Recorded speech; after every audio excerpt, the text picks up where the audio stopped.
You wake up in a brothel, not the velvet-draped fantasy some gentlemen like to imagine, but the real kind. Damp brick, cold basin, a pillow that still smells like last night's cologne and someone else's disappointment. Your shift ended a few hours ago. Your back disagrees. Downstairs, someone's already coughing. The madam's shouting about stolen tea. Outside, the city pretends places like this don't exist, even while lining up after dark. You don't cry anymore. That was for the first week. Now you just work. You know the rules. Don't get pregnant, don't get sick, and don't fall asleep when there's money to be made. Welcome to the profession no one talks about, unless they're paying for it. And while you're here, most people just watch and disappear. Don't be one of them. Subscribe. And tell me where you're listening from. It's nice to be seen every now and then. The room you rent with your body has 2 beds, 1 wooden chair, and a cracked teacup you've stopped pretending to clean. The wallpaper is a faded shade of what was once probably red. Now it just peels down in strips, like skin trying to escape. It curls at the edges in the summer and shivers off entirely in the damp. Your roommate is snoring again, mouth open, arm flung out, one stocking still on from last night. You're not sure if she's 18 or 40. You've never asked. You don't need to. The 2 of you share exactly 5 things: a bedpost, a tin basin, 1 hairbrush with half its bristles, the night shift, and silence. Not a malicious silence, just the kind that settles when people are too tired to invent conversation. You don't need to talk about how you ended up here, because you both already know the answer. Too poor, too hungry, too female. It's not even a large brothel, just a narrow terraced house off a forgotten side street in Whitechapel, tucked between a pawnbroker and a shuttered butcher. A red curtain in the window after dark is the only signpost. You've learned not to look at it. There's no chandelier, no velvet sofas, no feather boas. The mattress sags in the middle and smells faintly of coal dust, lemon powder, and the cologne of 5 different men, all of whom insisted they were your first that night. You didn't correct them. A sliver of light cuts through the warped window pane, just enough to illuminate the cracked wash basin where a single bar of shared soap melts slowly into the porcelain. You scrape your hair into something passable. You pull the shawl tighter. You ignore the ache in your lower back and the fresh bruises that bloomed behind your knees sometime around midnight. There's a damp patch near the fireplace that never dries. You used to try to clean it. Used to tuck flowers in a chipped mug, wipe down the floorboards and air the sheets with lavender water when you had it. But somewhere around month 4, you gave up. The room always wins. In the corner, a little shelf holds your treasures, such as they are: a brooch with a missing stone, a scrap of ribbon from your dressmaking days, a stub of pencil, a letter you never finished writing. It begins with "Dear Aunt" and ends with nothing. You once thought you'd be here for a month, just enough to earn a few coins. Replace your boots, maybe eat daily. That was a year ago. Now the coins go to rent, to madam's cut, to bread, to soap, to gin, if it's been a hard week. And they're all hard weeks. You don't plan anymore. You just count. Count shifts. Count clients. Count coins. Count breaths sometimes when the chest pain returns and you wonder if this will be the day you don't get back up. Your roommate rolls over and mutters something in her sleep. A man's name, maybe. Or just a sound. You don't ask. She doesn't ask about your bad dreams either. There's an understanding here. Privacy is all you have left, and even that comes at the cost of warmth. One time, A new girl tried to decorate her corner, hung a little sketch of her sister, bought a vase from the market. She lasted 3 weeks. Turns out sentiment makes the walls close in faster. You've trained yourself not to cry in the room. Crying attracts questions, and the madam doesn't like questions. So instead, you sit, still, quiet, watching the condensation run down the glass like it's trying to leave too. The sounds of boots on cobblestones begin outside. Someone calls for fish. A horse neighs. The city wakes up. And so do you. You shift your legs over the side of the bed. The floor is cold. Always cold. You slip your feet into shoes with worn soles and laces that snap if you pull too hard. You breathe in. Slowly. The room smells like what it always smells like. Old lace, candle smoke, dried blood, and something you've stopped trying to identify. You don't love it, but it's the only space in the world where no one asks you to smile. You didn't wake up one morning and decide to work in a brothel. It was a series of smaller decisions, petty humiliations, cheap bread, bad luck. You used to hem cuffs in a shop with no windows, 10 hours a day, 6 days a week. The light was dim. The floor was wet. The mistress said you could use a stool if you earned it. You never did. The air smelled of glue and ironed wool, and your fingers were always cracked, not just from work, but from the vinegar you used to clean the needles when they rusted. They rusted often. You were told it built character.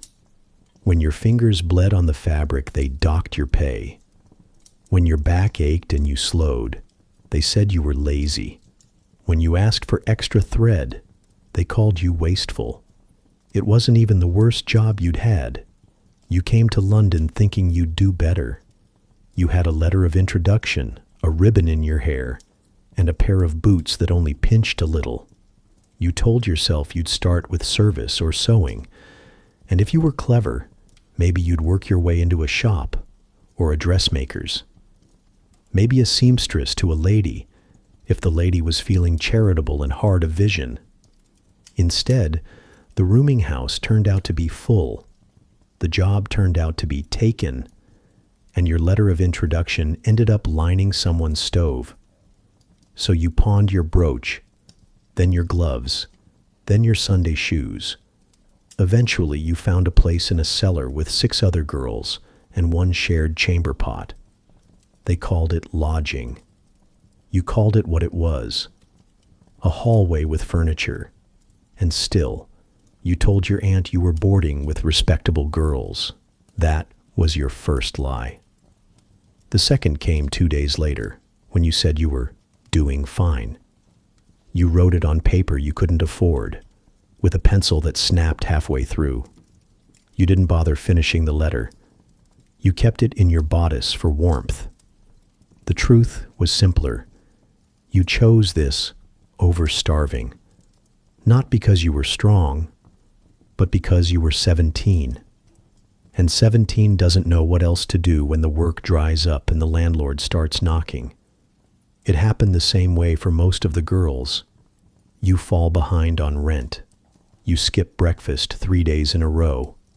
Then someone, a girl you met at the pump, a laundress, the widow who sleeps in the attic, makes a suggestion.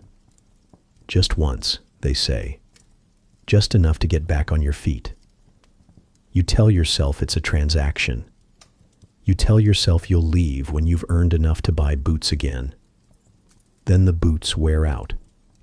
And the madam says she's got space. And your name, or at least the one they'll call you by, goes in the little book on the nightstand. You never meant to end up here. But you didn't have many other options. Marriage was out of the question. You were too poor, too plain, or too clever.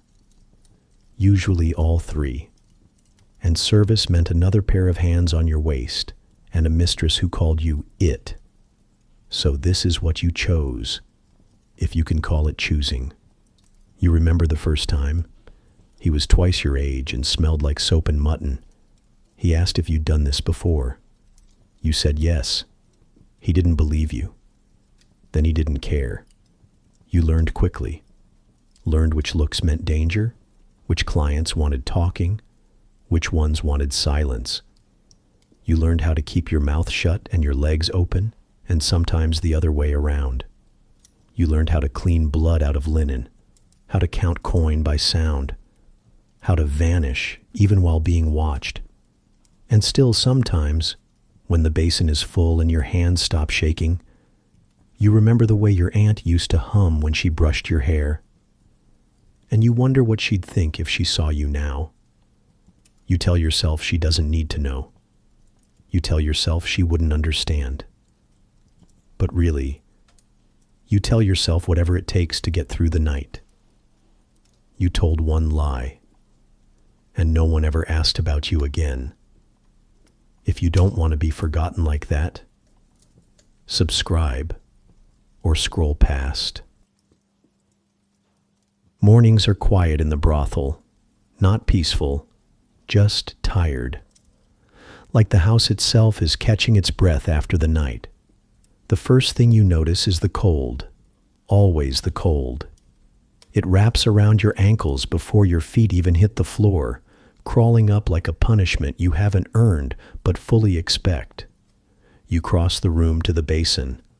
The water in it has frozen over. Again. You break it with your knuckles, the way the older girls showed you. Quick and sharp, like you're cracking into a memory. You wash yourself with a rag that smells faintly of mildew and vinegar. Your thighs are sore. There's blood again. You hope it's just your cycle. You don't let yourself dwell on the alternative. Not this early. The vinegar stings, but at least it feels like something. You scrub like you're trying to erase what's already been paid for. Behind you, your roommate stirs and mutters something indecipherable. You don't look back. There's no time for conversation. You've got 20 minutes to become someone sellable. You find a dry patch of towel to pat yourself down, then reach for your shift, stiff from drying too close to the fire, but clean enough, or clean enough to pass the madam's glance. The fire itself has gone out sometime during the night. The ashes are still warm, which is more than you can say for your fingers. You stir them with the poker and toss in a lump of coal, pretending you don't notice how low the bucket's gotten. Breakfast, if you can call it that, is waiting downstairs. A cup of weak tea, brewed from reused leaves, and a slice of bread hard enough to make your teeth resent you. You chew slowly, not because you're savoring it, but because chewing gives you something to do with your jaw other than scream. The tea is hot, at least. That's something. You hold the cup to your lips longer than necessary, just to let the steam touch your face. The madam is in the kitchen, arguing with one of the new girls about linen. Apparently, someone's brought lice in again. You pray it wasn't your bedding, though if it was, you'll find out soon enough. If she's in a mood, you'll know it by lunchtime. If she's in a proper mood, you'll know it by the bruises. You head back upstairs to the cracked mirror above the fireplace. It was once framed in gold leaf. Now it's chipped and clouded like everything in this house. You stare at your reflection. You don't look awful. Not quite. A bit sallow, a bit hollow around the cheeks, but passable. And passable is good enough to get paid. You practice not flinching. It's a little ritual now, just before you rouge your cheeks. Look yourself in the eye. Pretend you don't remember last night. Pretend your ribs don't hurt. Pretend you're somewhere else entirely. Sometimes it works. You pin your hair back, what's left of it anyway, and dab perfume behind your ears. It's cheap, floral, and smells faintly of soap and ambition. You tell yourself you're almost ready, not for joy, not for comfort, just for work, just to survive another stretch of hours until you can lie down again and start the whole ritual over. There's a knock at the door downstairs, too early for a client. Maybe the linen boy, maybe someone asking about one of the girls. You stop listening. It doesn't matter. Whoever it is, they're not looking for you. You smooth your skirts, steady your breath, and check your face once more. The mirror still lies kindly. Or maybe you've just gotten used to the story it tells. Either way, you believe it long enough to go downstairs. Because there's tea to finish, sheets to change, and a version of yourself you haven't quite become yet, but will by nightfall. It's always a little ironic, really. You spend half the morning dressing yourself just so someone else can peel it all off by candlelight and pretend it means something. But still, there's a ritual to it. First comes the corset. You pull the laces tight, tighter than yesterday, because bruises are easier to hide when your ribs are compressed. It bites into your back like a reminder. You're here to be seen, not to be comfortable. Then the shift. Then the stays. Then the petticoat with the tear near the hem you haven't had time to mend. You'll sew it tonight. Maybe. If your hands stop shaking long enough. You check your stockings. One's rolled down at the knee, but the elastic shot and the garter's gone. You adjust it just enough to give the illusion of order. That's the trick. Never perfection. Just enough to suggest it was there once.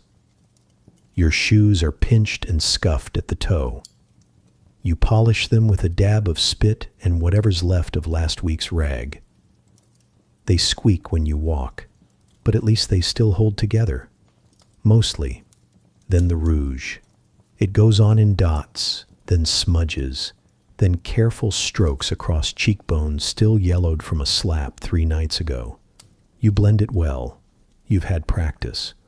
A little powder on the nose, a touch of lamp black around the eyes, just enough to make them look large, mysterious, and not at all like you cried into your own palm before breakfast. The wig goes on last. It's made of someone else's hair, or horsehair, or possibly both, but it's curled, brushed, and still carries the faint scent of lavender oil. And somehow, despite the bruises and the sweat and the patched stockings, it makes you feel almost pretty. Almost like the kind of girl a clerk might call Miss, might tip his hat to on a Sunday morning if he saw you out with gloves on. Almost. You glance in the mirror and adjust the curls around your temples. You tilt your chin, slightly down, slightly away. Just so. You've memorized the best angle for your face, or at least the one that gets the most tips. The dress you choose today is a dark red, not because it flatters, but because it hides stains. Burgundy forgives things that ivory never would. It laces in the back, and your roommate helps you pull it shut without speaking. The two of you pass a single comb between you like a communion wafer. You don't make eye contact. You don't need to. Once you're dressed, you wait. Sit, pose. Not like a lady, but like someone playing a lady for an hour or two. By noon, you'll look like the kind of girl someone might pay 6pence to flirt with. The kind of girl a factory foreman might fantasize about during lunch. The kind of girl a married shopkeeper might visit once a month, always claiming it's his first time. That's the job. Not just the skin and the size, but the illusion. You're selling a version of womanhood that doesn't exist. Soft, willing, silent, and conveniently disposable. And you're good at it. Some girls wear perfume. You've stopped. The better clients don't care. And the worse ones wouldn't notice if you were on fire. You do, however, dab lemon water on your wrists, mostly out of habit. It cuts the scent of sweat and vinegar. makes you feel a little less like property and a little more like a person, only a little. You check your hem, smooth the bodice, crack your knuckles behind your back, one at a time, before standing. You don't smile yet. That comes later. For now, you prepare.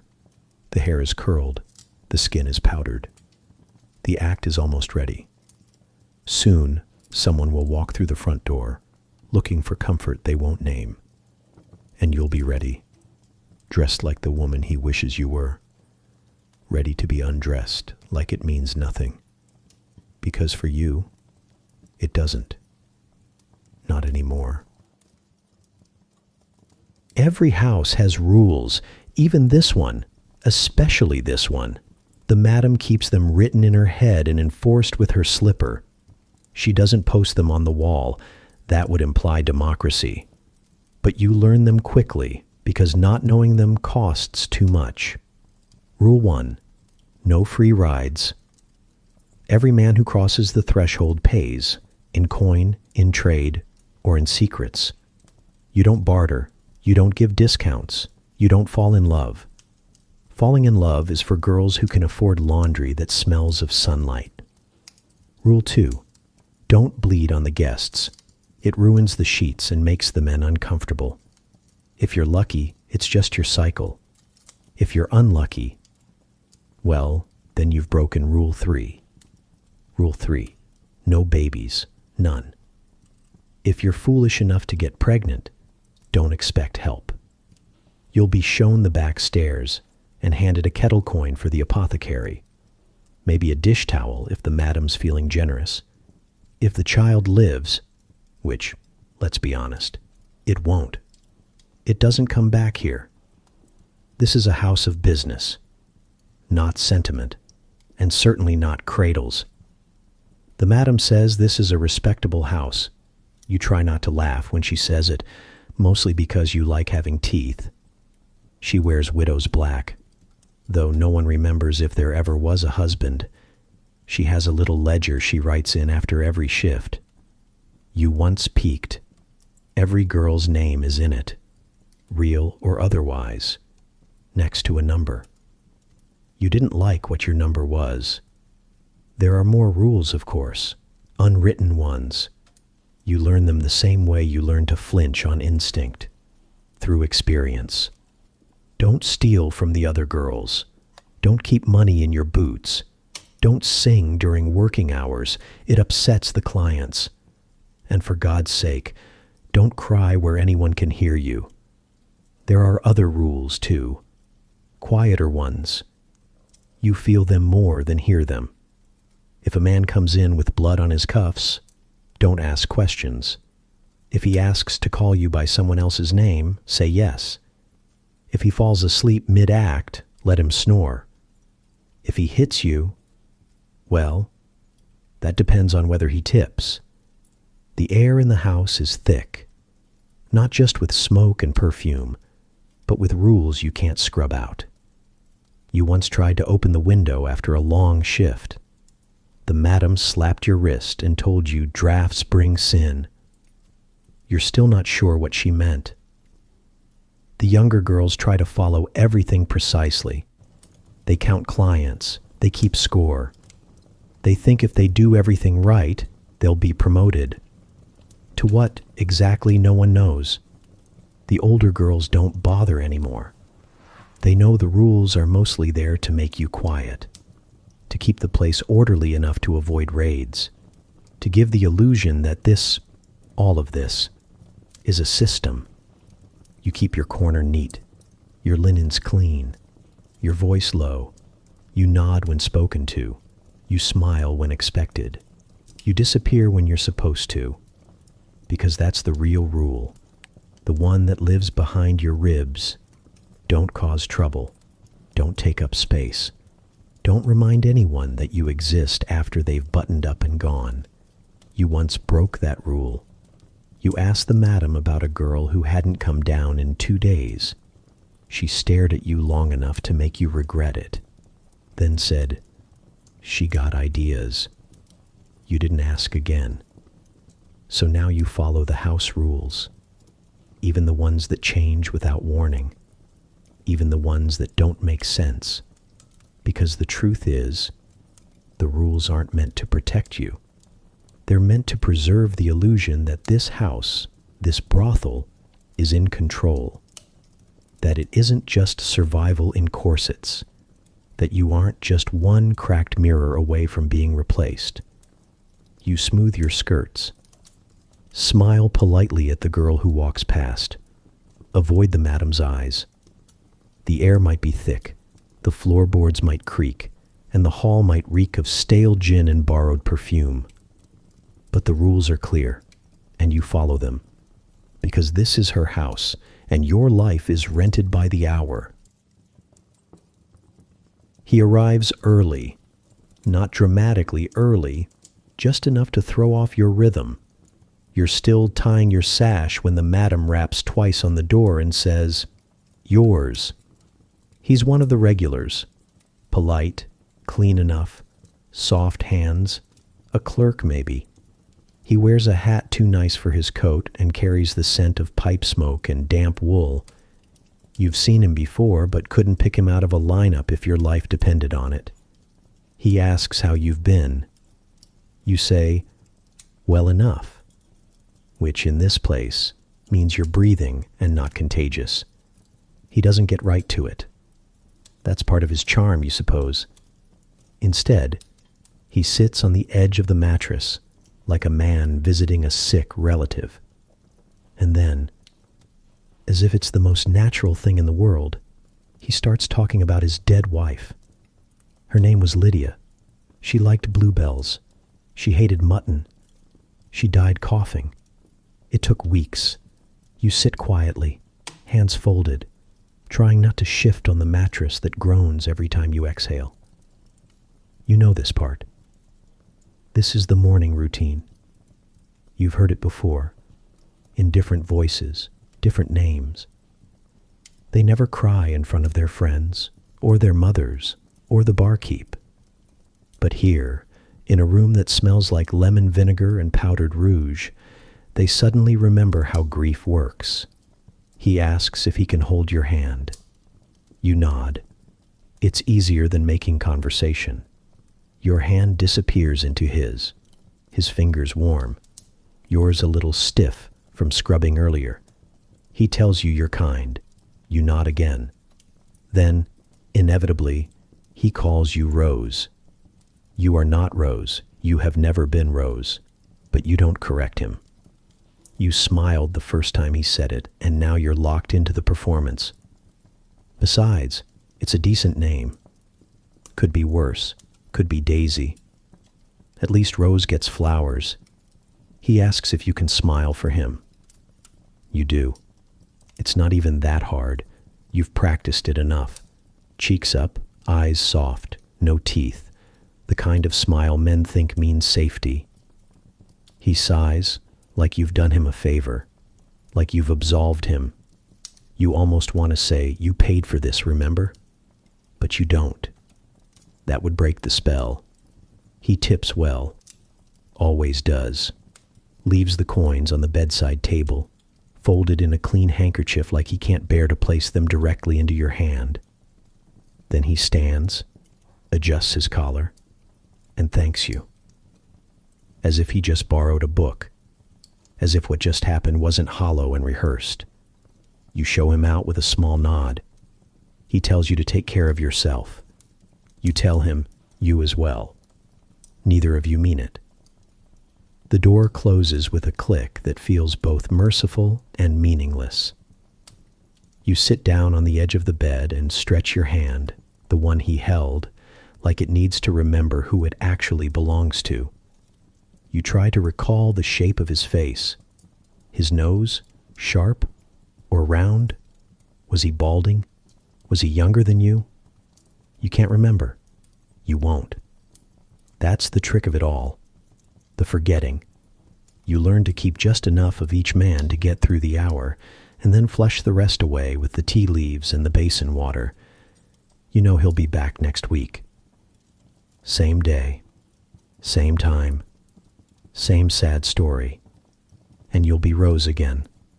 Smile again. Nod in the right places again. Because you're good at what you do. You're quiet, clean, forgettable. Everything a man like that wants when he's grieving something he doesn't know how to say out loud. And for a few coins and a few minutes, you get to be his absolution, his silence, his Rose. But someone should remember who you actually were. Subscribe or comment why you'd rather forget your own name too. You don't sell sex, not really. You sell something much harder to replace. Silence, warmth, a smile that doesn't demand anything in return. A version of womanhood so compliant it might as well be a bedsheet with a heartbeat. They don't come for the act itself. They come for the illusion. They pay for the feeling of control. You give them theater. You become whatever version of themselves they're trying to find in you. For some, that's a bashful first-time sweetheart.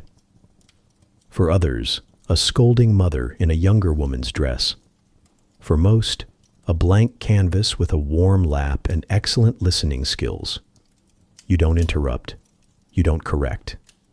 You laugh when they joke, nod when they brag, and gasp, if asked, when they recount the fight they nearly won in a pub in Camden. They forget your name before they unlace their boots. You pretend not to notice. You learn the art of flattering without words, of listening with your eyes, of looking interested in whatever drivel dribbles from their mouths about trade or politics or the price of bricks in Liverpool. You learn to ask the right questions. How was your day? Is your wife still visiting her sister? Would you like the window shut? You learn what they want to believe, that they're kind, that they're powerful, that they're better than the other men, even when they leave you bruised, unpaid, or quietly humiliated. You nod along to their fantasies. Let them think they're generous for tipping you what they spent on lunch. Let them think you're lucky to be there. And in return, they pretend too. They pretend you chose this, that you're not tired, or hungry, or hiding a cough that won't go away. They pretend they don't see the exhaustion in your spine, or the resignation in your hands. Sometimes they even pretend it's love, just for a moment, just long enough to make eye contact, kiss your wrist, and murmur something that sounds like tenderness, but tastes like sweat. The act isn't physical. It's emotional sleight of hand. You're not paid for your body. You're paid to disappear behind it. You become fluent in body language, theirs and yours. You can spot a gentle one from the first step on the stairs. You know when to lean in, when to shut up, when to cry just enough to feel real, but not enough to cause concern. You know how to arrange your face so they think they've been missed. You know how to breathe like you mean it. You know how to fold your limbs into pleasing shapes. And you do it all without showing the cost. Because it's not the sex that drains you, it's the pretending. The infinite, exhausting pretending. Pretending to enjoy it. Pretending not to remember their name from last week. Pretending the money is enough to make it worth it. The job, you've come to realize, is not selling your body. It's selling an experience, tailored to the insecurities and vanities of each man who walks through the door. You're not a woman to them. You're a story they get to write, and they write it badly. You catch yourself sometimes, after they leave, staring at the wall and mouthing the things you could have said, the truths you keep pressed behind your teeth like old coins. But the madam doesn't pay you to speak your mind. She pays you to keep the lights low, the volume down, and the performance running on time. So you rehearse. You adjust your skirt. You set the room just so. And when the next one knocks, you open the door like it's your first time. because the job is illusion. And illusion, night after night, is exhausting. It's midday, that strange pocket of time when no one is buying and everyone is pretending to rest. The air smells like boiled cabbage and cheap soap. The windows are cracked to let out the stink, not to let in the light, because there is no light. Not here. The girls gather in the back room, not for friendship, not even for comfort, just because it's warm. You sit cross-legged on the floor, a chipped tin plate in your lap. There's a mound of potatoes in the center of the table, overcooked, undersalted, and dumped from a pot that's been blackened by years of bad news. Someone passes you a slice of bread hard enough to cut a man. You accept it gratefully. You're not here for flavor. You're here to chew. One girl's got a black eye. No one mentions it. She doesn't offer, and no one asks. The youngest, a girl with soft fingers and a stitched hem, mutters something about the madam finding lice upstairs. Someone else swears it was the redhead in room 6. Then someone else swears it wasn't lice at all. It was bed bugs, and it wasn't room 6. It was room 2, and they bit a client on the thigh. You stir your potatoes. They're lukewarm, like everything else in your life.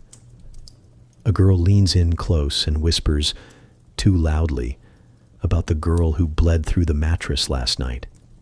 Bled so badly it soaked down into the straw. No one says her name, but everyone knows who it is. The room goes quiet for a moment. Someone changes the subject. They gossip the way people cough, unexpectedly and without apology. You hear about a client who married his tailor's widow. You hear about a girl who ran off with a stable boy. You hear about a new girl coming next week, fresh from the country, like she's a basket of gooseberries. You chew slower, not because you're enjoying the food, but because there's nothing else to do with your mouth that wouldn't get you in trouble. The kettle boils in the corner. No one moves to make tea. The sound is oddly comforting, like a lullaby sung in steam. Someone laughs too hard at something that wasn't funny. Someone else stands to leave, brushing crumbs off her lap like they're sins. Eventually, the room begins to empty. One by one, the girls drift away, back to their corners, their basins, their mirrors, back to their performances. You stay a minute longer, not out of sentiment, just because you can. When you rise, your knees pop, and you carry your plate to the basin like it matters. You rinse it with cold water and set it upside down to dry. A gesture of civility in a place that's allergic to it. On the way back to your room, you pass the washroom. Someone is behind the curtain. You hear it. Soft, stifled, like a prayer whispered into wool. A sob. Just one. Short, sharp, shamed. You freeze, then keep walking. You never ask who. Because you don't want to know. Because she wouldn't want you to know. Because in a place like this, privacy is the only currency more valuable than coin. Later, you'll forget this moment, or tell yourself you did. You'll remember the potatoes were hot, even if they weren't. You'll remember the girls smiled, even if they didn't. And tomorrow, you'll sit in that same room, eat from that same plate, and listen to a new round of rumors spun from the same exhausted mouths. But for now, you go back to your corner, you adjust your skirt, you check your rouge, and you wait for the knock. Because midday is over, and there's work to do. Once a week, like clockwork, the doctor comes. He's not the kind with a warm bedside manner or a twinkle in his eye. No, he's the government-appointed kind. All gloves, clipboard, and quiet disdain.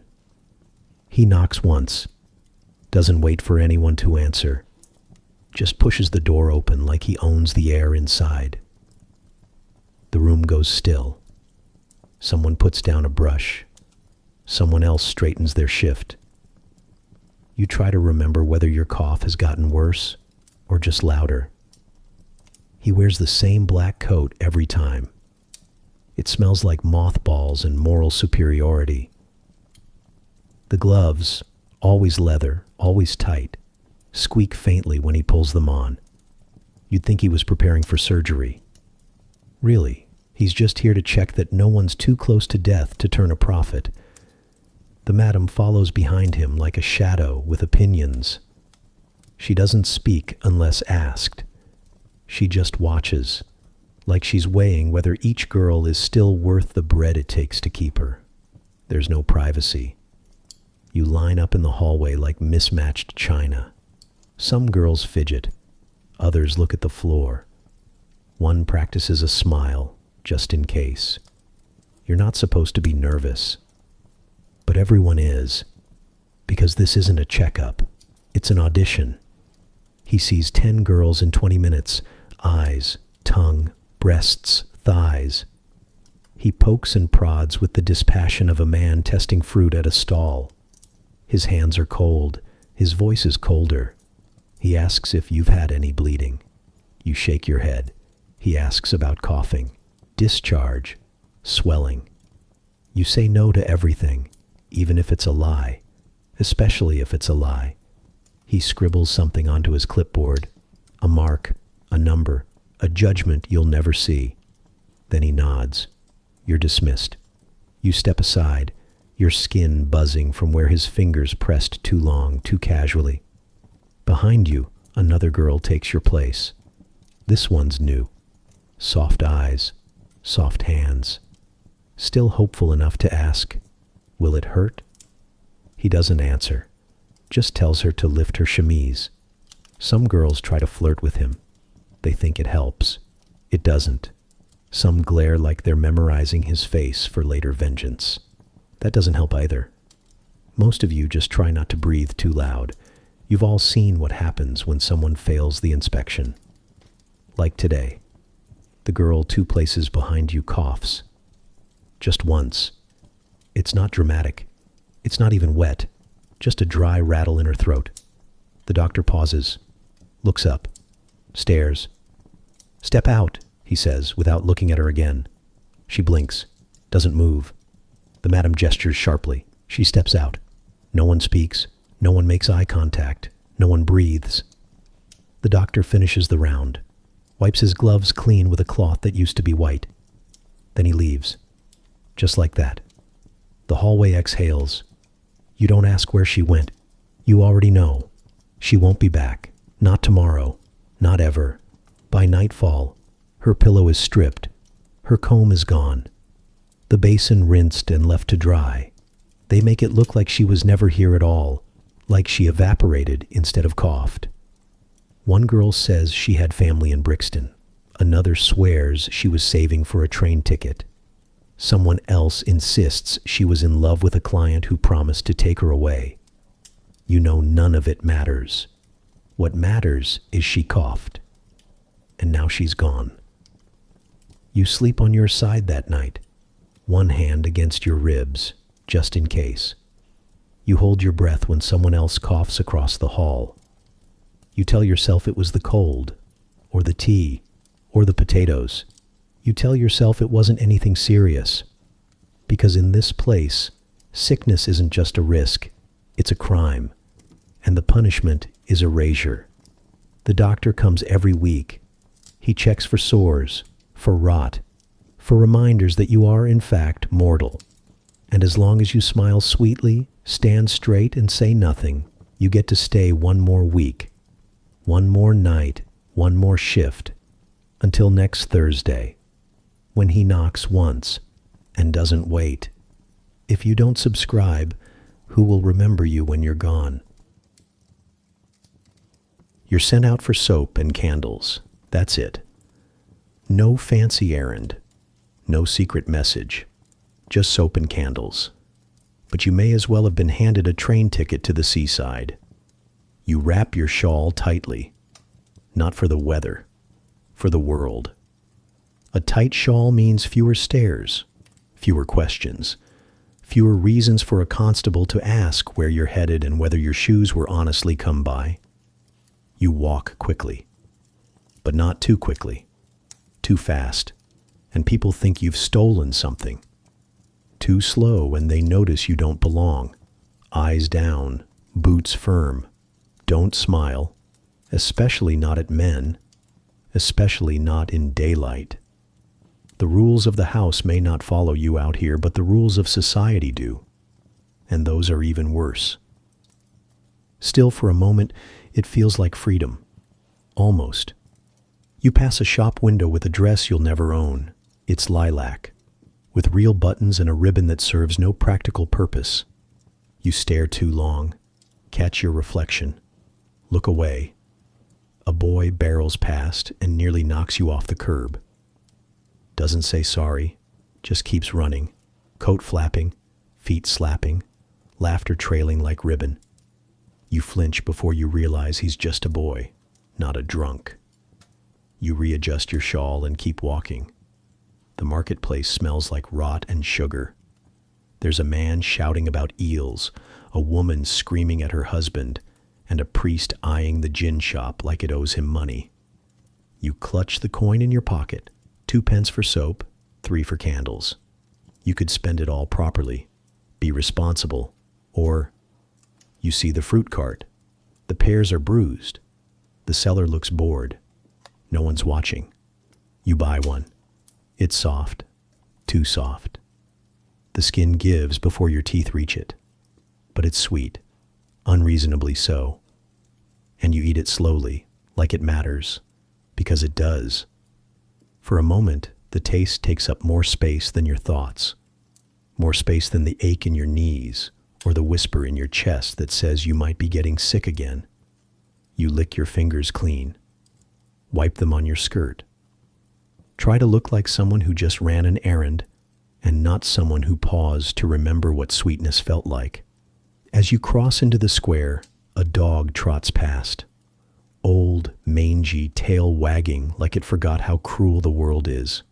You almost smile. Almost. But you catch a woman's eyes on you. A real lady. Bonneted. Gloved. Lips pursed like she's chewing a lemon through a hymn.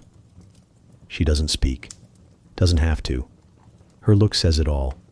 You're not one of us. You never were. You drop your gaze. Keep walking. You buy the soap. Lie in lavender, or at least something pretending to be lavender. You buy the candles, cheap ones, the kind that drip too much and smell like disappointment. You don't linger, you don't speak, you don't exist. That's the game. Blend in, fade out. Be grateful for the errand and return before anyone thinks you enjoyed it. On the way back, you pass the alley with the crooked door, the one that smells like spilled gin and secrets. You wonder, briefly, if anyone ever escapes through there.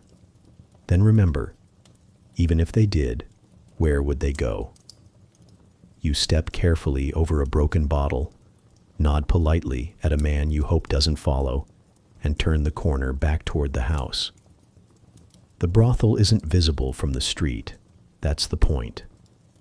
It masquerades as an ordinary residence. Only the knowing knock and the late-night shuffle give it away. You push open the side door. The warmth hits you like breath. Inside, it's still midday. Still survival. Still the same life you left 20 minutes ago. You hand the soap and candles to the madam. She nods without looking up. No one asks if you saw anything. No one asks if the air outside was kinder. You return to your room, peel off your shawl, and sit quietly for a moment, not thinking, not dreaming, just remembering the taste of the pear and the dog and the almost smile. There's always one girl who still believes in rescue, still thinks the right man will fall in love with her, deeply, selflessly, monogamously, from across a rented pillow.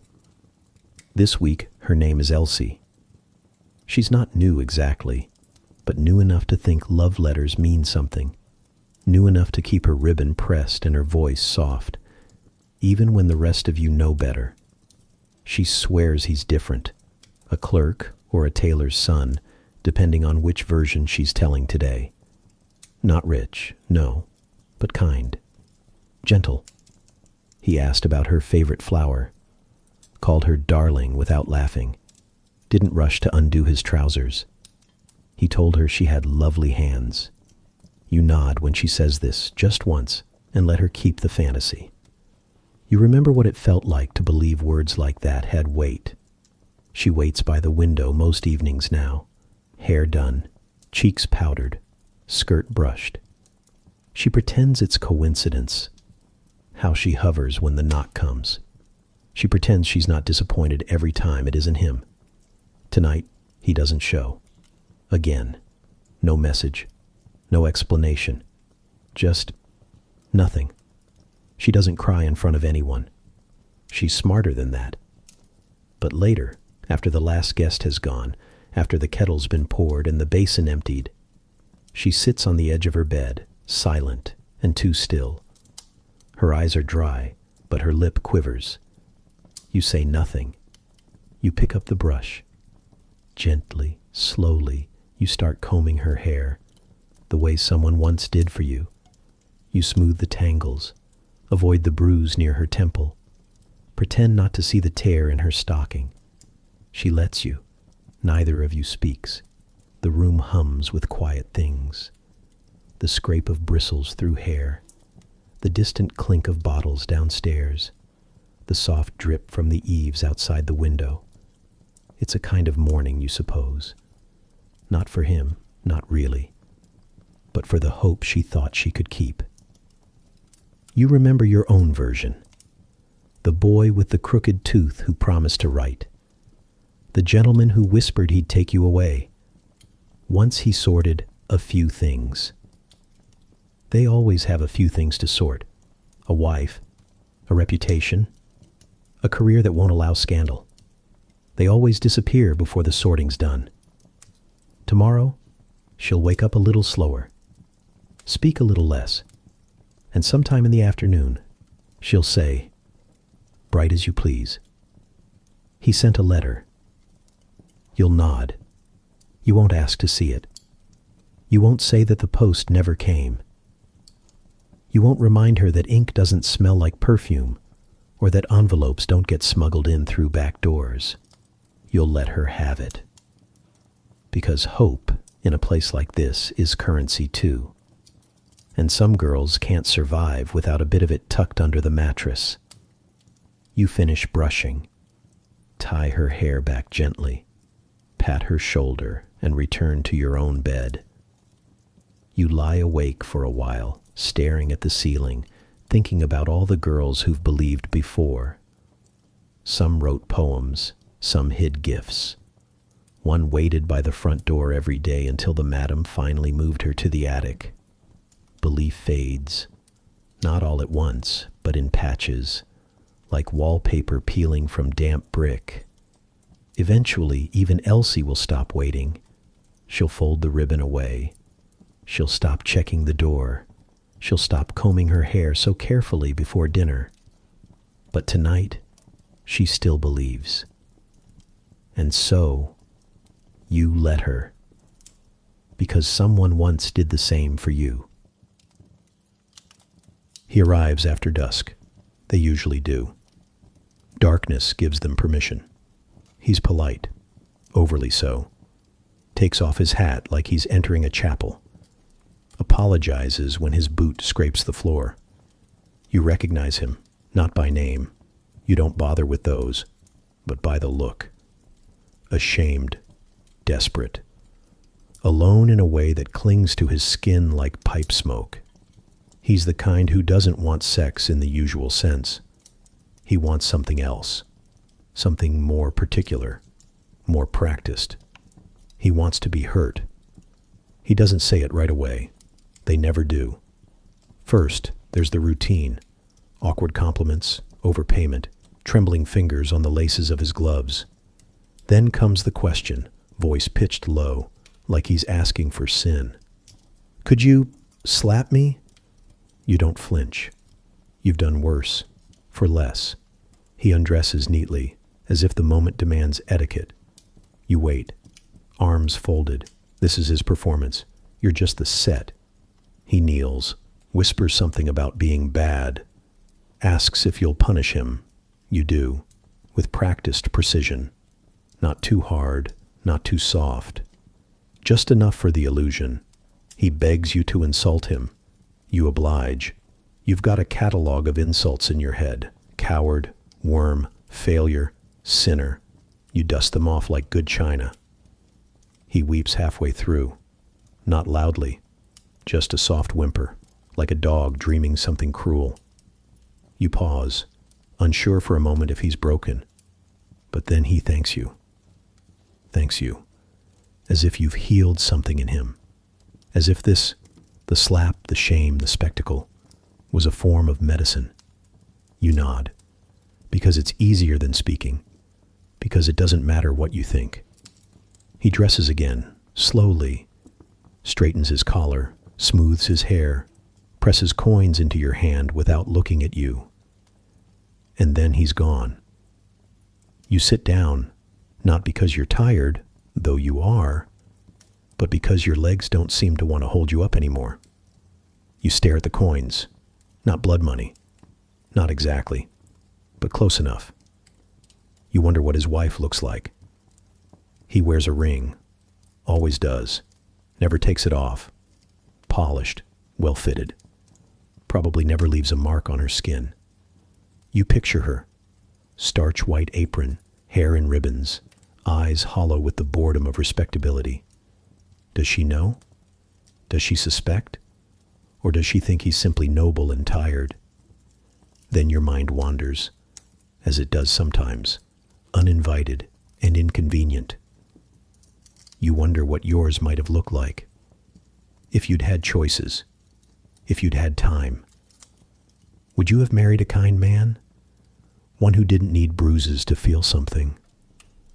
Would he have brought home bread and compliments? Would he have touched you gently, without guilt? Would you have gardened? Sometimes you forget what it was you even wanted, before survival rewrote your imagination. The knock at the door jolts you back. A new client, or maybe the same one, second round. You rise, adjust your dress, check your face in the mirror.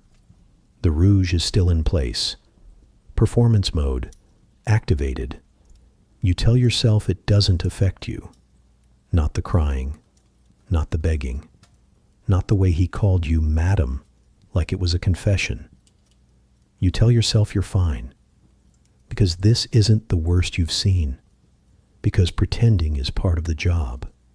But later, long after the fire's gone out and the basin water's frozen over again, you'll lie in bed and hear that whisper echo in your head. Could you hurt me? And you'll wonder who he really wanted punished. You'll wonder who he sees when you raise your hand. And you'll wonder, just for a flicker of a second, if this city is made entirely of ghosts in living bodies, all of you walking wounds with coin in your hands and silence in your mouths. But then the morning comes, the routine returns, and he becomes just another shadow that passed through the room. At first, you don't notice. You're too busy with vinegar rags and bruised pears and a client who wants to be called my liege. There are other things to worry about. Rent, reputation, whether you've caught fleas from the new girl in room 6, so the days slip by quietly. And then you count them. Twice, 3 times, and your stomach turns. You wait, and wait, and when nothing happens, you begin the rituals. Vinegar, first, the strong kind that burns your throat and clears your sinuses. You drink it in gulps, gagging like it's punishment. Because maybe it is. You pace. You scrub the floor until your knees ache, hoping movement will jostle something loose. You whisper bargains to no one in particular. If it comes tomorrow, I'll stop lying to the doctor. If it comes tomorrow, I'll never take a late-night client again. But it doesn't come tomorrow. Or the next day. You start counting how many men it could be. 1, 3. You think back to who was kind, who was rough, who didn't bother with a sheath. Your brain blanks. You nearly throw yourself down the stairs. Just for a moment, you stand at the top, gripping the railing so tightly your knuckles crack, and wonder if anyone would even notice. Then you step back, because you're not ready to die, just ready for something, anything, to be over. The madam watches you more closely this week, not because she knows, but because girls who get quiet are either sick or trouble. You consider asking the older girl down the hall. She has herbs, knows things, but you don't. Because if you say it aloud, it becomes real. And once it's real, it can ruin you. You still go to work, still smile, flirt, kneel. You do what's required. But something is different. Your hands tremble. You flinch when they touch your stomach. At night, you lie awake and count ceiling cracks. At dawn, you check the sheets. Still nothing. Then, one morning, a week past your final threat of patience, it comes, quietly, no fanfare, just a sudden warmth, and then a pain so familiar it feels almost like a lullaby. You exhale, long, slow, shaky. Then you cry. Not the loud, gasping kind, the silent, wrung-out kind, apron pressed to your face, shoulders stiff, eyes red. No one sees. You make sure of that. You scrub the basin, launder the sheets, and press your skirt like nothing happened. You smile at breakfast. You even flirt with the butcher's boy on your soap errand, because the world has returned to normal. At least, your version of normal. But something inside you shifted, just a little. You realize how close you live to disaster, how one missed cycle, one careless moment, one man who says, "I'll pull out," and never does, can undo everything. You remember the girl who didn't get her monthlies, who swore she'd just skip a few sometimes, who vanished one night and left behind a basket of folded baby clothes under her bed. You don't want that to be you. And yet, you also wonder, what would the child have looked like? Your nose? His eyes? Would it have cried like a kitten or a thunderstorm? You hate yourself for thinking it. You make tea and drink it bitter. Tomorrow, everything will go back to routine. You'll rouge your cheeks, soak your linen, smile at a man who calls you pet. But today, just today, you let yourself feel it. The fear, the relief, the weight of being a woman in a world where your own body is both currency and trap. You light a candle, sit on the edge of the bed, and thank whatever God still listens in places like this for blood. It starts with shouting, not the usual kind, not client drama or drunken giggles that curdle at the edges. This is sharper, wet with fury. 2 girls. You can't tell which one's at first. The walls blur voices like fog, but the tone cuts clean. Someone's been robbed. Or thinks they have. You pause mid-chew, biscuit halfway to your mouth, and listen, not out of curiosity, out of habit. The slap is audible, meaty, humiliating, the kind that makes cheeks sting on both sides of the wall. Then a yelp, a thud, a crash. The hallway erupts in chaos. You hear a braid whip through the air. Then, unmistakably, the sound of teeth on wood. Someone screams. Someone bites.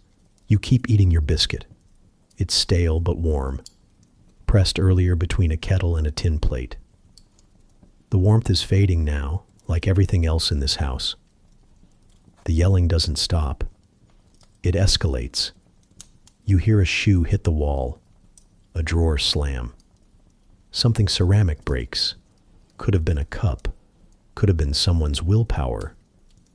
You hear the madam's boots. She moves like a storm cloud with sharp elbows. She doesn't knock. The hallway fills with her shriek. Something about respectable girls, which is the funniest thing you've heard all week. Then the splash. The bucket. Always the bucket.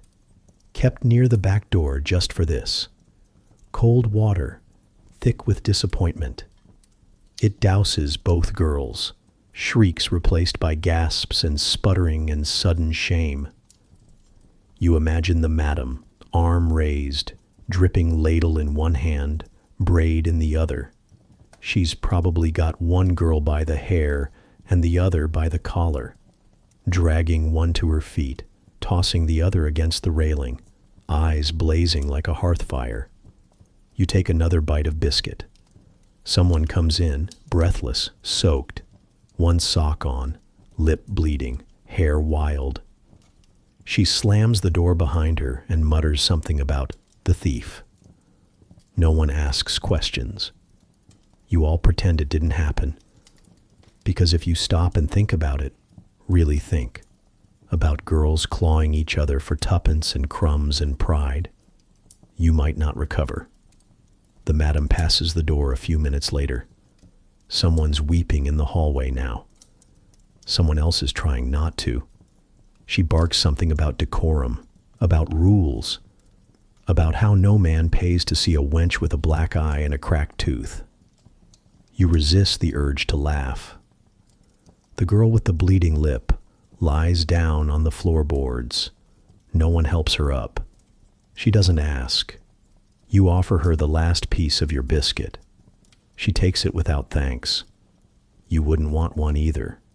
Later that night, you hear the thump of furniture being dragged. Someone's being moved rooms, or demoted, or exiled. It's always hard to tell which. You wipe the table with your sleeve. It leaves a smear of jam and something darker. You pretend not to notice. Someone tries to make tea, but the kettle's cracked, and the water seeps out before it can boil. You all sit there, soaking wet, sullen, silent. The fight is over, but the air hasn't cooled. It clings to your skin like guilt. You hum under your breath. A lullaby from your childhood. Or maybe one you stole from someone else's. The girl with the broken tooth winces every time she chews. You don't look at her, because if you do, she might cry. And if she cries, someone might scream.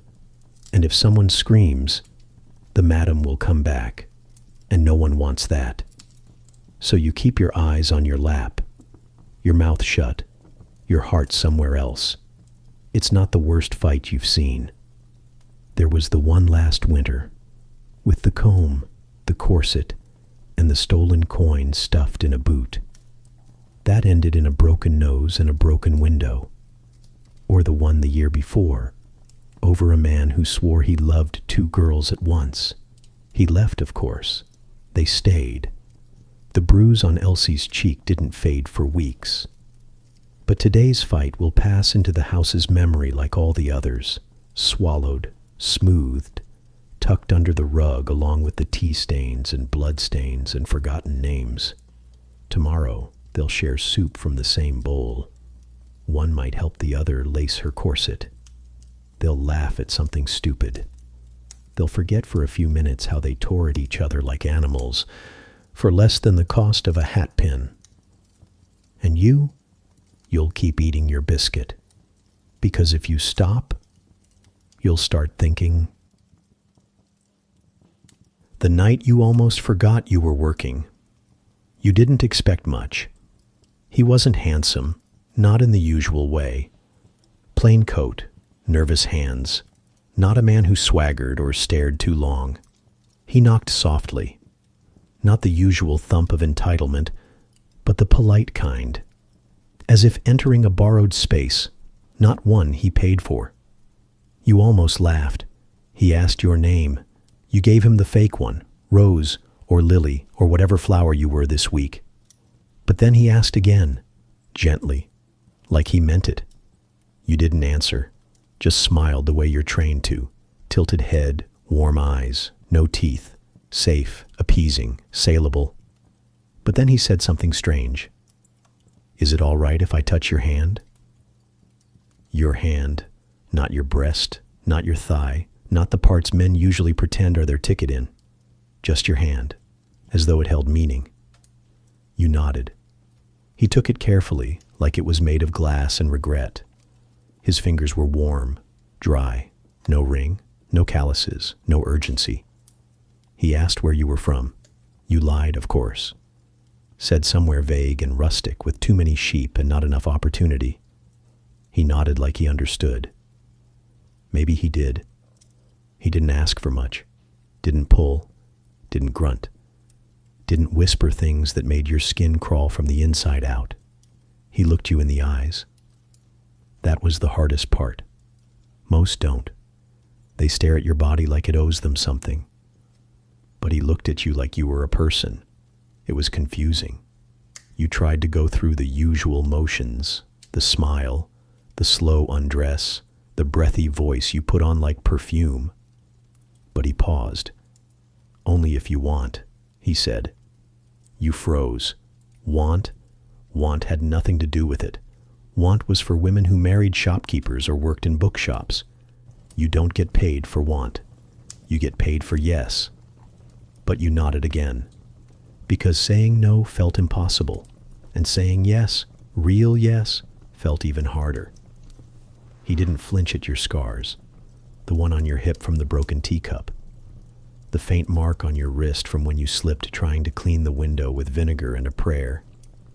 He didn't ask questions, didn't try to fix you, didn't tell you were beautiful like it was a coupon to be redeemed. He just was. And for 10 minutes, just 10, you felt warm, not loved, not desired, just seen.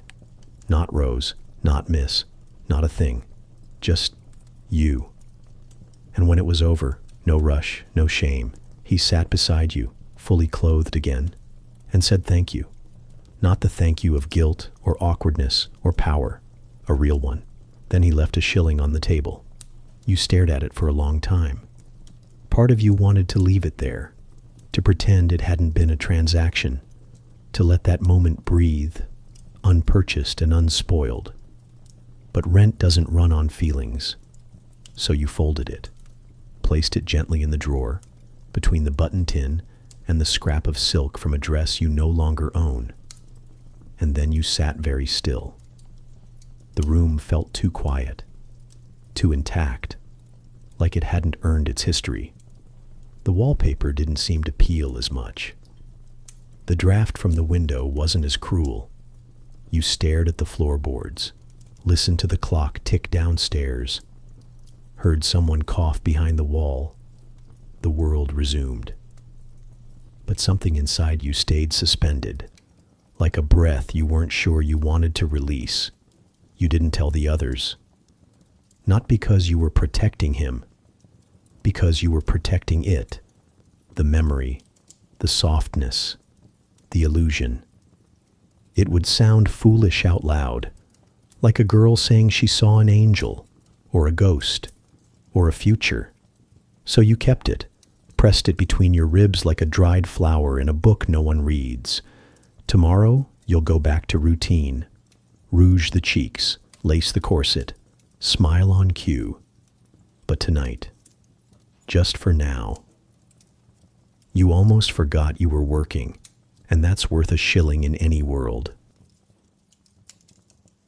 It tears at the seam, not all at once. No drama, no tragic rip down the spine like in the novels. Just a soft pull, a whisper of fabric separating from itself, right under the sleeve, where your arm bends each time you lift a drink or a hem or a man's illusion. You don't even notice it at first, not until a client runs a finger across your shoulder and says, "Bit threadbare, innit?" You laugh, politely, make a joke about fashion, but inside your stomach sinks like you've swallowed your future whole. Because this dress, this single, fraying, patched too many times scrap of silk and defiance, is the only one you have. The other was lost to lye wash 2 months ago. Turned from lavender to gray, then tore clean down the front when Mary tried to wring it too hard. This one has survived, just barely. Rouge on the collar, ink on the hem. One sleeve let out twice, but it looks nice. Enough to pass. Enough for a man to think you chose it. Not that it chose you by default. Now it's split. Right at the seam where your dignity is held together by nothing but overwork and prayer. You wait until the house sleeps. You light a stub of candle. And you sew. The thread is cheap. Your fingers are clumsy, tired from too many nights of work and too few of rest. You prick your finger, not by accident, just enough to feel something, to see the red bead rise on your fingertip, proof that you're still in there somewhere, still bleeding, still real. You dab it away, but the blood runs into the thread, just a little. You keep sewing. You hum while you work, something slow, tuneless. Maybe a lullaby, maybe just a noise to stop the silence from swallowing you whole. You remember your aunt, years ago, stitching by lamplight. She used to say a woman could mend anything, hearts, hems, hopes, if she had enough thread and enough tea. You wish that were true. The dress is nearly repaired, but the seam is weaker now. Pulled too tight, reinforced too many times. Like you hold it up to the light. It looks fine, if no one stares too hard. Which is how you survive, really. By hoping no one stares too hard. The candle gutters. You let it. You sit in the dim room with the dress in your lap and the faint scent of vinegar and cold air curling around your ankles. The blood stain on the thread doesn't quite wash out. You tried once. Didn't work. Now it's part of the garment, a mark only you know about. Just like the others.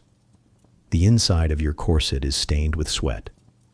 Your shoes are patched with wax paper and good intentions. Your hairpiece is thinning. Everything wears out eventually. And you? You're not sure if you're wearing out or becoming something else entirely. You used to think you'd leave. Not soon, of course, but eventually. You'd save up, maybe. Open a shop or marry someone quiet. Or become a housekeeper in a town where no one knew what you'd done to survive. But now you sew. You mend. You patch. You pretend. And in the morning when you walk downstairs in your fixed dress, the madam will nod. The girls will say nothing. The men won't notice. But you'll know that a single tear nearly unraveled you, that a single coin short could mean disaster, that your body is holding up not just its weight, but the weight of every moment you never got to choose. You fold the dress, lay it on the stool, blow out the candle. Darkness swallows the room again. And in that moment, in that hush between stitches and sighs, you realize this might be all there is. This small room, this patched dress, this silence that feels heavier than anything anyone's ever put inside you. You lie down, pull the thin blanket over your shoulder, and try not to dream of anything more expensive than a new seam. You dream of fresh bread, not the kind from the market stall that smells like damp cloth and disappointment, but the kind your grandmother used to make, or said she did, with crust that cracked under your fingers and steam that fogged the window. You dream of clean sheets, not stiff hotel linen or the thin cotton in this house that smells like old lie and older sins, but white sheets, bleached, soft, tucked in by someone who loves you.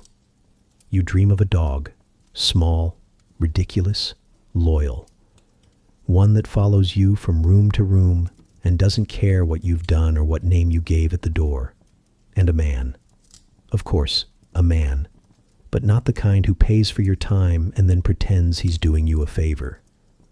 A man who listens when you speak, who doesn't flinch at your laugh, who doesn't keep glancing at the clock behind your shoulder. You dream he's got kind eyes and rough hands, not cruel, just used. From fixing things, not breaking them. From holding books, or firewood, or maybe your face. You dream he makes tea the right way. You dream he lets you sleep in. In the dream, your hair is longer, your skin unbruised, your shoes match. You smell like soap and peppermint, not powder and sweat, and you smile without checking the mirror first. But then, you wake up. The ceiling above you is cracked and flaking, just like the last time you saw it. The blanket has slipped off your feet again. You curl your toes to chase the warmth, but it's already gone. Your heel stings. You reach down and find a splinter from the floorboard. Again. You suck in air through your teeth, not from pain, from habit. You sit up, slowly, because your back doesn't bend like it used to. The mattress groans in protest. So do your joints. There's dirt under your nails. You don't remember how it got there, but it's there, stubborn and black and quietly humiliating. You touch your stomach, not because it hurts, just to remember that it's still yours. Someone coughs in the next room. You hear the scratch of someone's chamber pot being dragged across the floor. The house is already awake. And the dream? The bread? The dog? The man? Gone. Not with a bang. Just dissolved. Like all the other things you almost believed could be yours. You shuffle toward the basin. The water's cold. Of course it is. You splash your face and stare into the cracked bit of mirror someone nailed to the wall years ago. Your eyes are red. Your lips chapped. There's a line on your cheek from the seam of the pillow. You look like someone who dreamed too much. You mutter something, a joke, maybe, or a prayer. Hard to tell the difference at this hour. Then you get dressed. Because that's what you do. Because dreams are pretty. But the house waits. Clients wait. The ache in your back. That's yours. The only thing no one can take. No one can price. No one can pretend to own. You stretch. It pops. You laugh, dryly, under your breath. Because you survived the night. Again. And that's something. You leave the room, head down the stairs. And as your foot hits the second creaking step, you wonder, was the dream the real cruelty, or the fact that you almost let yourself enjoy it? The house is quiet now, not peaceful, just exhausted. Even the walls seem to sigh. Somewhere a door creaks. Someone coughs. A rat resumes its business under the floorboards, like it's paid for the privilege. The coal in the hearth has died down. The perfume in the curtains lingers, faintly floral, mostly sour. You lie still, body sore, joints tight, eyes dry, and yet you're breathing. Another day done, another performance closed, another lie swallowed whole without choking. The kind of lie that says you're fine, that this is fine, that you chose all of this. And maybe in some way you did. Not out of desire, but out of necessity. You chose not to starve. You chose not to beg. You chose the one thing left on the table after the polite world cleared away the cutlery. That counts for something. You think of the other girls, some asleep, some pretending to be. You think of the clients, the ones who wanted too much, and the ones who didn't want you at all, just the shell you wore like armor. You think of your dress, still damp at the hem, of the thread in the drawer, of the coin beneath the pillow. You don't believe in miracles. Not really. But tonight, you believe in rest, not peace, not grace, just the stillness that comes when no one is touching you, asking things of you, pretending to love what they're paying for. You let the quiet wrap around your shoulders. You let the ache settle into something manageable. You close your eyes and imagine a place where no one asks your name because they don't need to. They already see you. That place may not exist.